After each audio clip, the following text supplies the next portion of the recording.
นี้สภาพเศรษฐกิจของบรรดาประเทศในทั่วโลกโดยรวมในระยะ9 เดือนต้นปี 2022 ยังบ่ทัน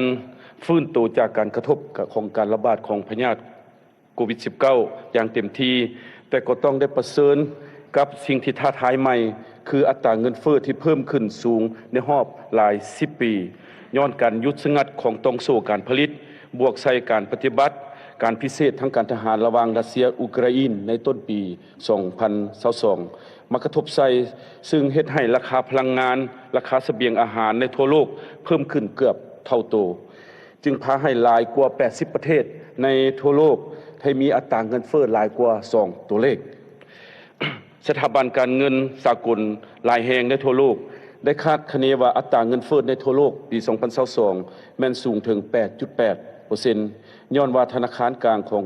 หลายประเทศในทั่วโลกได้ดำเนินนโยบายการเงินตราแบบหัดกุมเป็นต้นแม่นธนาคารกลางสหรัฐที่ได้ปรับอัตราดอกเบี้ยอ้างอิงขึ้นสูงจากระดับ 0.25% มาเป็น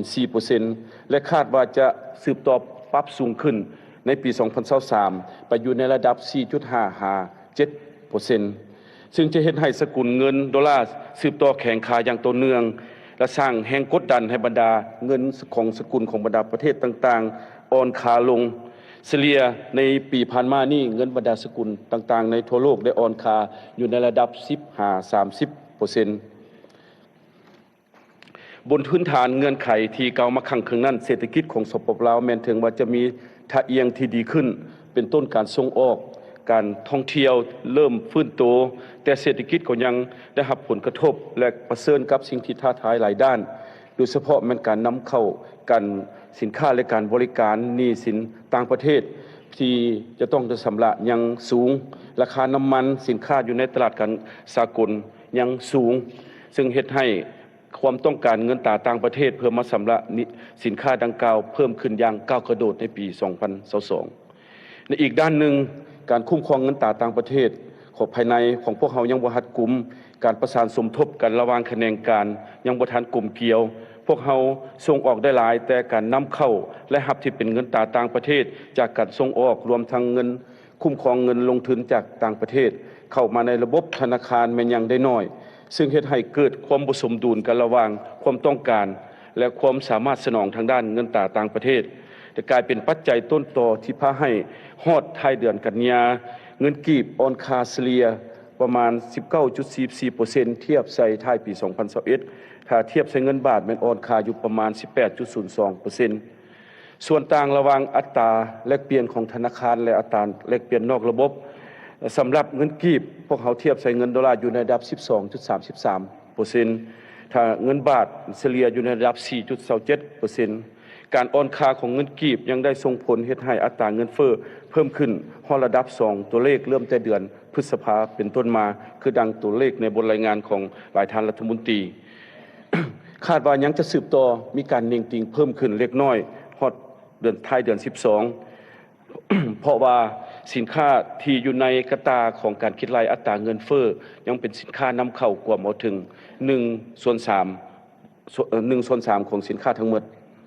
บรรดาทานแขกที่มีเกียรติต่อกับสภาพการสากลและภายในที่ท้าทายคือแนวนั้นธนาคารแห่งสปปลาวได้นำใส่ทุกเครื่องมือและมาตรการที่มีเพื่อรักษาเสถียรภาพทางด้านการเงินตราแห่งชาติลดพรผลกระทบต่อชีวิตการเป็นอยู่ของพ่อแม่ประชาชนทั้งเป็นการจัดตั้งปฏิบัติแผนเงินตราที่ทั้งสภาแห่งชาติได้รับรองนะ ได้รับรองมาฉะนั้นข้าพเจ้าขอสรุปตีราคาเรียกงานอยู่3ภาคคือ1แม่นการสรุปการจัดตั้งปฏิบัติการดำเนินนโยบายเงินตราในปี 2022 2ข้าพเจ้าจะเว้าถึงผลได้รับทางด้านดีข้อคงค้างและสาเหตุ3จะว่าแผนเวียกงานจุดสุ่มของเงินตราในปี 2023ในการสรุปตีราคาเวียกงานเงินตราในปี 2022 ด้านนโยบายเงินตราธนาคารแห่งสปปลาวได้ปรับอัตราส่วนเงินแห่ฝากบังคับจะเป็นเงินกีบจาก 3 เป็น 5% สำหรับสกุลเงินกีบในต้นเดือนพฤษภาและก็ได้ปรับอัตราดอกเบี้ยพื้นฐานของธนาคารแห่งสปปลาว2ครั้ง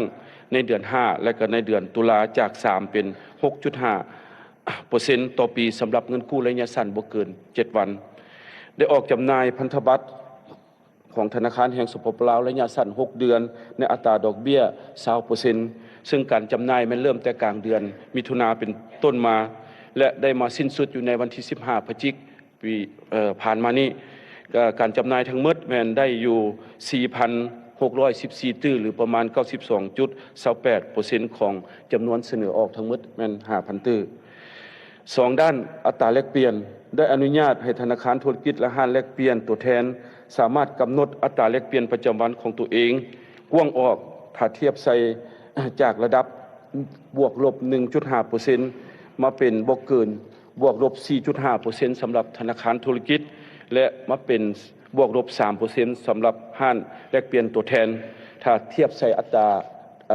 แลกเปลี่ยนอ้างอิงของธนาคารแห่งสปปลาวได้ดัดสมบรรดาห้างแลกเปลี่ยนตัวแทนที่เคลื่อนไหวบ่สอดคล้องกับกฎหมายและระเบียบการผ่านกระบวนการจัดประเภทถอนใบอนุญาตแจ้งให้สังคมรับทราบไปเคียงคู่กับการจำกัดขอบเขตการเคลื่อนไหวของห้างแลกเปลี่ยนให้สามารถซื้อขายเงินตราได้เฉพาะบุคคลเท่านั้นและบ่เกิน15 ล้านกีบต่อคนต่อวันพร้อมกันนั้นก็ได้ดัดสมห้างแลกเปลี่ยนลดลงตามจำนวนในต้นปี 2022 แม่น 419 ห้างปัจจุบันนี้เหลืออยู่ประมาณ 113 ห้างและอาจยังจะสืบต่อปรับปรุงได้สมทบกับเจ้าหน้าที่ตำรวจเพื่อติดตามกวดกาห้างแลกเปลี่ยนที่เป็นตัวแทนบรรดาบุคคลนิติบุคคลที่สงสัยว่าเคลื่อนไหวแลกเปลี่ยนเงินตราผิดกฎหมายบ่ถูกตามระเบียบการและได้ปฏิบัติมาตรการอย่างเคร่งครัดต่อผู้กระทำผิดจำนวนหนึ่ง ระบบธนาคารได้สุกยุกประกอบส่วนการสนองเงินตราต่างประเทศให้การสนองเข้าน้ำมันในสภาพราคาที่น้ำมันเพิ่มขึ้นอย่างก้าวกระโดดใน9 เดือนพวกเขาได้สนองจากระบบธนาคารทั้งหมดอยู่553 ล้านดอลลาร์สหรัฐหรือว่าเทียบเท่าประมาณ 70% ของจำนวน